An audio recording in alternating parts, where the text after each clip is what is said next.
This was the fastest villager hunt. This was the fastest villager hunt that I've ever done. This is incredible. Well, what am I supposed to do now?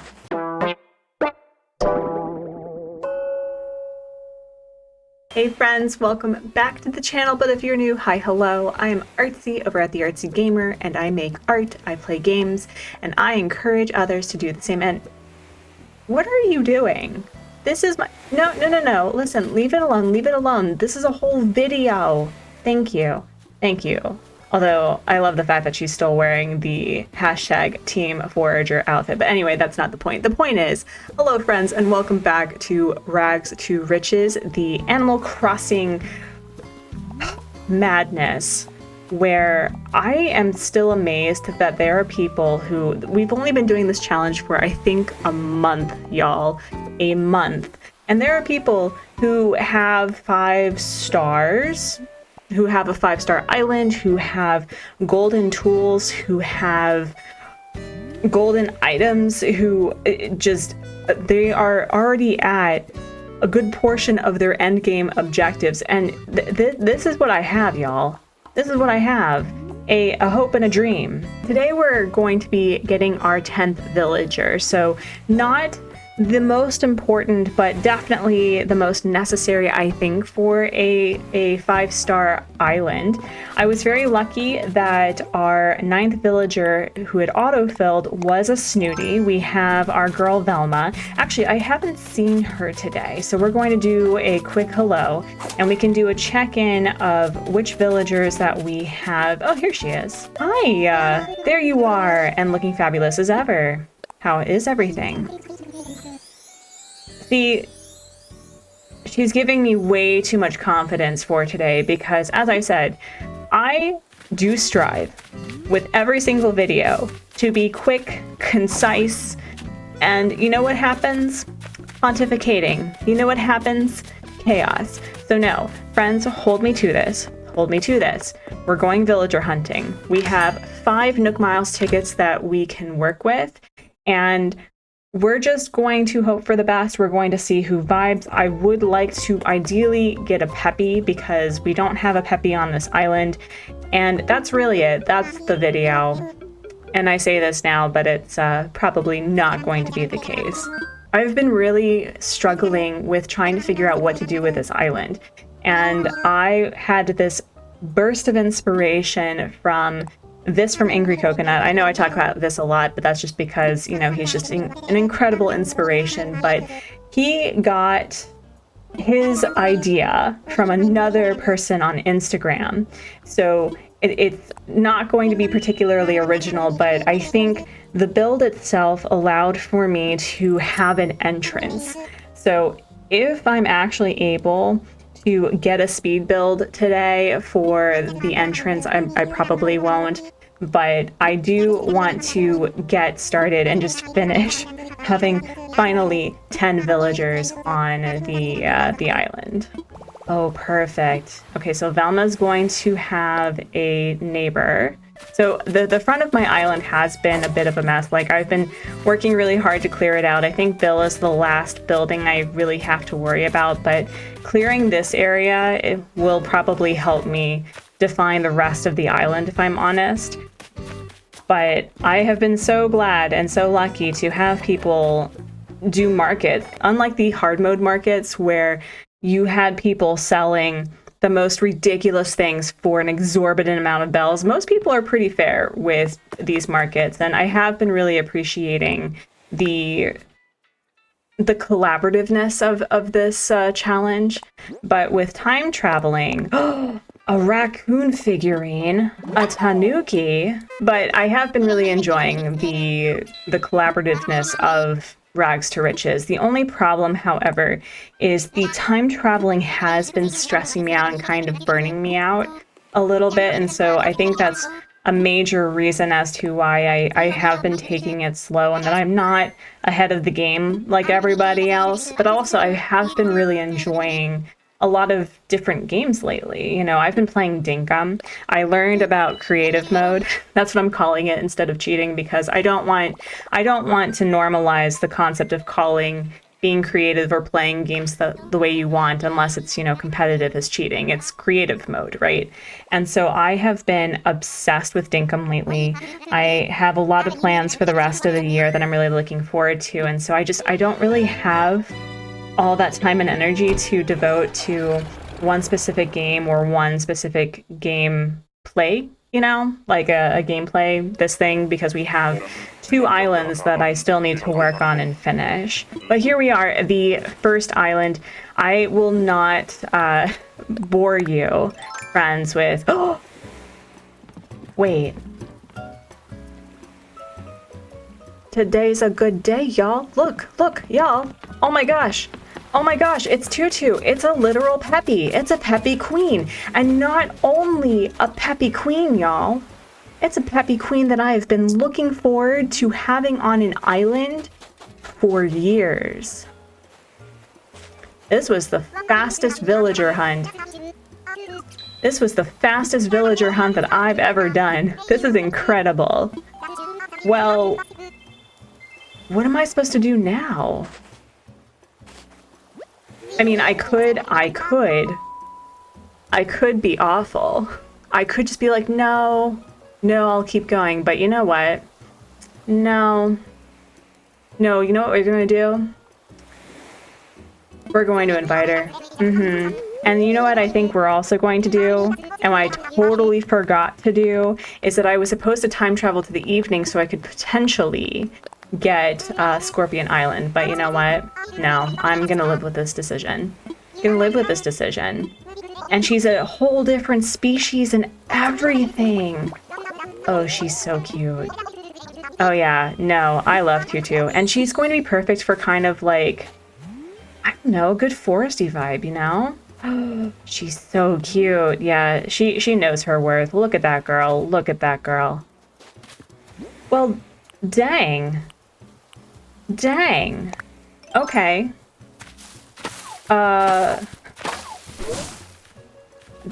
I didn't expect things to go so well for me, so I'm kind of at a loss of what to do for this video now. That's fun. I love that for me.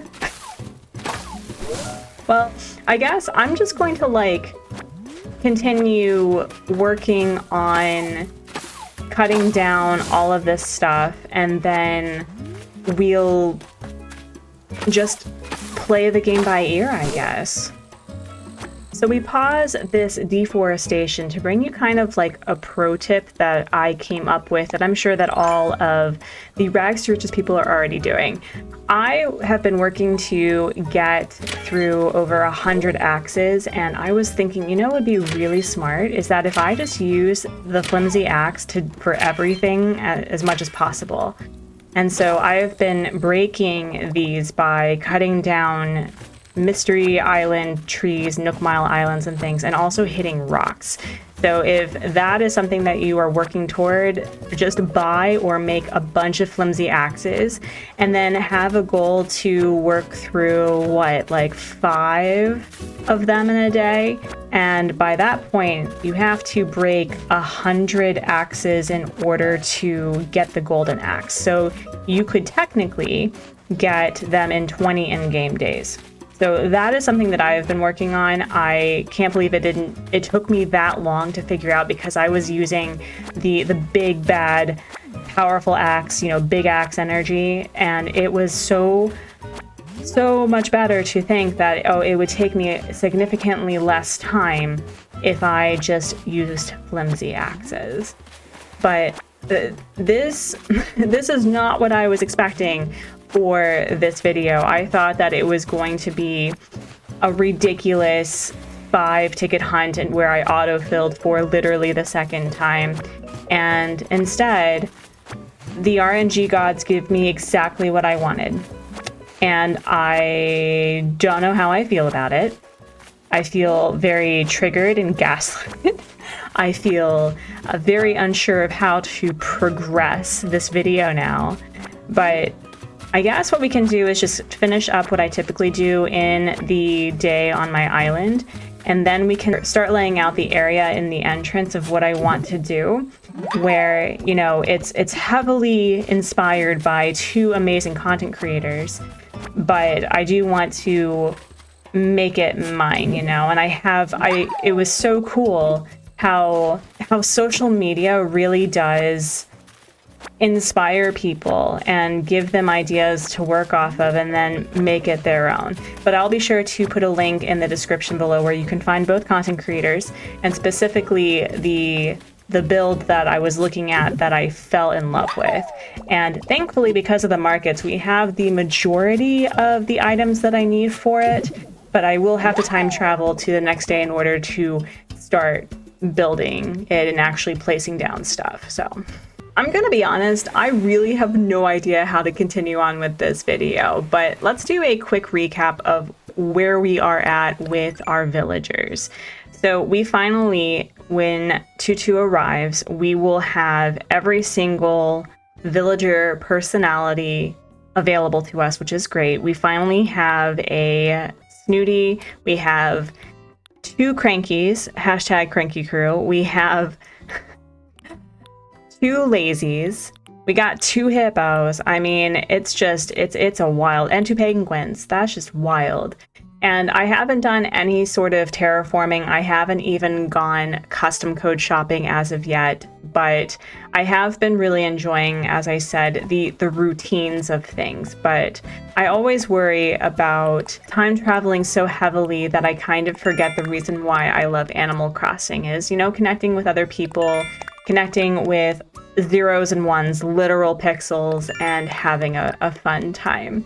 But with time traveling, it's just I tend to forget that my villagers are even there, which is kind of sad to me. So I've been having to really balance the rags to riches aspect of this gameplay, and also connecting with how much I enjoy playing Animal Crossing.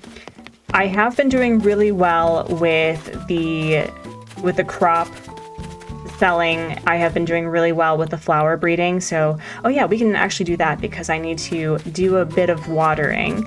And again, I will save you the time and expense of me watering this. But if there is anyone knowledgeable about this issue that I'm having, please put in the comments. Like, for some reason, I started planting this orchard, and I don't know if it's because they're all close together, but I have had instances where trees are refusing to grow. Like, they were sitting at the nursery sapling stage for days at a time, and I had to move them and then replant them as fully finished trees.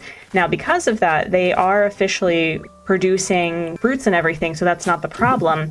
But if it's not a fully grown tree, it's not growing. So you see a few of like the last stage before it's a fully grown tree. Like, these have not grown in days. So I have no idea what's going on with that. And if anyone can enlighten me, please tell me, because I feel like the worst forager for not understanding how this game works. But anyway, we're going to water our crops. We're going to show off the flower breeding system that I have and where it's going so far, and the update on my blue rose project. And there we go. So, as I said, the 2 things that I've really been enjoying about Rags to Riches is kind of going back to the farming sim roots, I should say. I've been really enjoying getting back into flower breeding, and I have been really successful so far, I think. I have gotten, hold on, I need to check, because I do actually have a notepad of how to get blue roses. Like, I have written instructions. So that is not a perfect purple, right? So I need to do a step. So this is a step 2 purple. Okay, that's good to know. That's good to know. So I need to put this step 2 purple with a seed yellow to get a step 3 white. And then I need to do step 2 purple with a step 3 white to get another purple. And then I need to cross that purple with a seeded yellow. And then...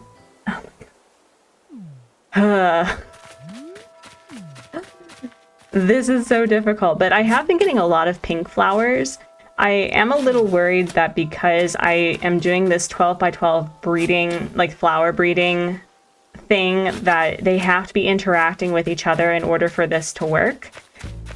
But I'm not sure. I don't think I need that. I don't think that is accurate.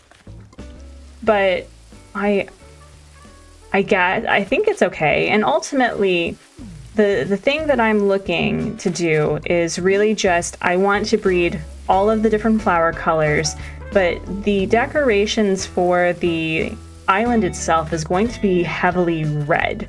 Red, maybe a bit of orange. I do want to get some green mums in there. I think that would be really pretty. But for the most part, I'm just looking to do red flowers and maybe some white cosmos, because I love decorating and adding cosmos as kind of a, I don't know, more of a filler really. But I have come to really appreciate the cosmos in general. And I think this is just making me really appreciate the flowers and the fact that there is an actual system in this game. Like, isn't that wild? Could you imagine if more farming sims actually applied that to their game? Because one, that would be so frustrating, but also that would be so cool. Like having to apply certain soils or certain mechanics where plants interact with each other, and if they're growing next to each other, then they grow better overall. That would be super fun. So if there is a game that's already like that, please tell me. Like, put it in the comments. Is there literally a flower breeding game or a plant game or a farming game that really requires real life mechanics, or at least an in-game mechanic that makes sense? That's my hope. That is the dream. But we're almost filled with the flowers that we need for this guide, but I do think I need to plant this rose somewhere. Need to plant this rose, and I think what I'm going to do is I'm going to put it here, and then I'm going to get another seeded yellow. I'm going to get another seeded yellow, and then we're going to hope for the best. But it has been truly a delight just watering flowers. I think the thing I need to do, though, is that I do need to I need to invite people to water my flowers, because it could take me over 100 days, I think, in order to get the blue rose if I don't have people watering my flowers. So I think that's going to be a weekend activity, is just inviting all of the Rags to Riches players to come water my flowers and sign my board, because I am very much behind in that regard. Okay, we're going to plant the yellow rose seed. We're going to water it, and I think we're going to call it for the flower breeding for the day. But yeah, I think I need to invite some people. The worst part about living in one of the Koreas in Korea in general is the fact that people's time zones are so varied, especially with Western players. And so often what's a normal time for me, it's like everyone's in bed.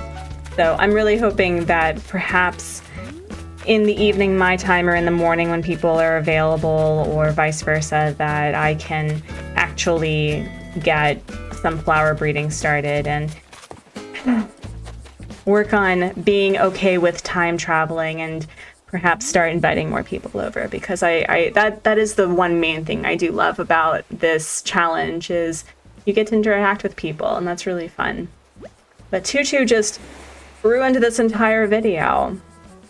This girl is going to be the drama, isn't she? Oh yeah. Oh yeah. She's gonna be the drama. A little longer than a few minutes later. Oh, besties. Did you think that this would not happen, that I would find a way to make a pretty cut and dry sort of video into something that had everything, everywhere, all at once? Having Tutu come onto the island kind of made me realize that I wanted to really find a balance between decorating an island that I would enjoy playing on and also making a crap ton of money. So I ended up working on the entrance, and I ended up getting started, and the speed build really is just kind of an explanation of where my vision lies, and I'll be sure to put up on the screen right now, as well as the link where you can find the content creator who created the custom codes that I fell in love with.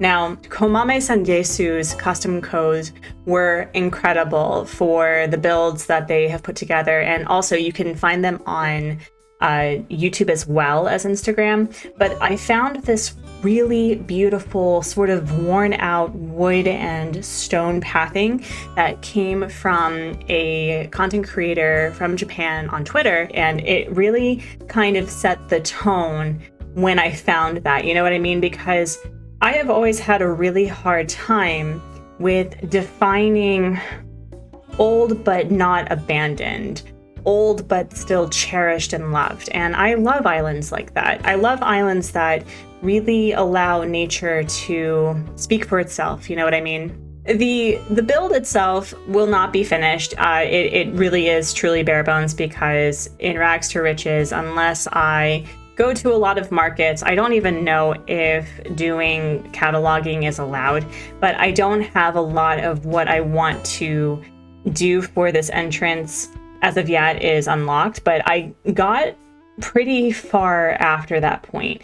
And once I changed out the custom codes, and once I started putting buildings to the left and the right of the entrance, I definitely started feeling a lot more okay with my decision. I was planning originally to putting not only Bill and Flo to the left side, because I did like the idea of putting my starters front and center, because we can time travel for absolutely free with having both of our starters, and as we lose a starter, it's 5,000 bells in order to time travel in Rags to Riches. So I thought, why don't I celebrate them being there? I love Flo, I love Bill, they have been incredible, although Flo has been giving me the most ridiculous DIYs. Like, I don't know what it is about the starter sisterly giving me the leaf umbrella within weeks of having given it to me in the first part of the game. I don't understand that.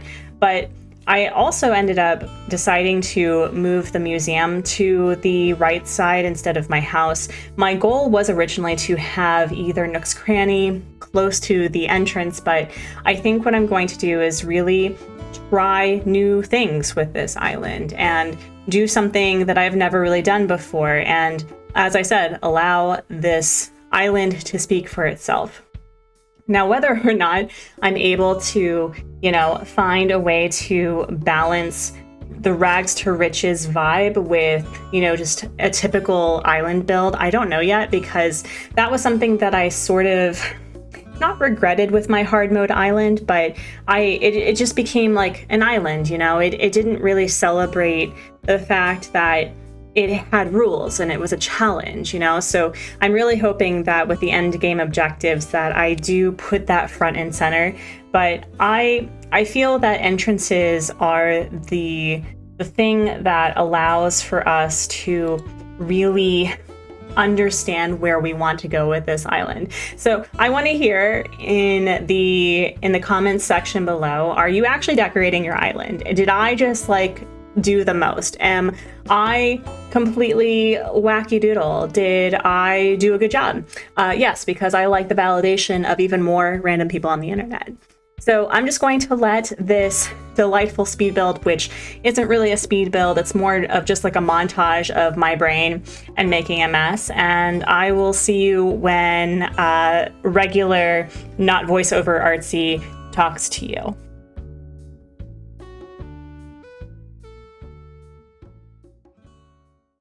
I'm really aware that this video was incredibly unhinged, but thank you so much for watching, for supporting the channel, for just enjoying the hilarity and the randomness that I create. And the speed build only really covered the starting half of this build. I kind of went bananas, but aside from the trees that are currently growing in, I think this is the vibe that I'm going for. I felt pretty good about it once I found the custom codes that I liked, once I started filling in the blanks, so to speak. I still have quite a bit more to go with it, but I ended up moving Bill over here, and I thought it would be really cute to have Bill and Flo here as like the whole, starters being a really important part of Rags to Riches. And then I thought about moving the museum here. I don't typically have the museum front and center by the airport, so I thought that would be a really cute idea. And then once I start unlocking some of the the western stones, some of the stone items to make it look like a graveyard, we can start adding all of the happy dead people that we just love on this channel. But other than that, I'm feeling really good about it. I'm looking forward to finding a balance between decorating and turning this into an actual Rags to Riches island. I think ultimately what I'll end up doing is I'll turn this into a farmer's market or something and really make it look like a Rags to Riches experience. And if you are tuning in this weekend for the live stream, I think I have an idea of what I'm going to do in really making my market specifically come alive and pop. But anyway, I am rambling. I'm totally rambling. I'm just gonna sit here at this, conveniently placed bench and enjoy my fireworks show. So as always, friends, be kind to yourself, be kind to others, make art, play games, and encourage others to do the same. And I'll catch you next time. Goodbye.